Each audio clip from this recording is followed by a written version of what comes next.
Village Trader Market is kind of like one of these throwbacks to the old general store in a village. Vast majority of our customers are right here from the town center. I do a little bit of everything. I manage the store primarily, but I also work the cash register. I work in the deli. I do ordering, just act as an owner. There's very few things more personal than the food people eat. Certainly, if we had food that was starting to spoil because we didn't properly check the temperatures, that's a big deal.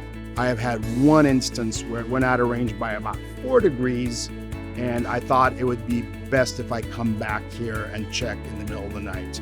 And as it turned out, basically, I was having problems with one of the freezers.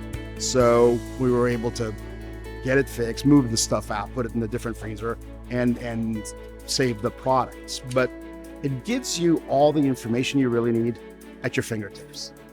From the normal daily routine, it's made just checking our temperatures much, much simpler.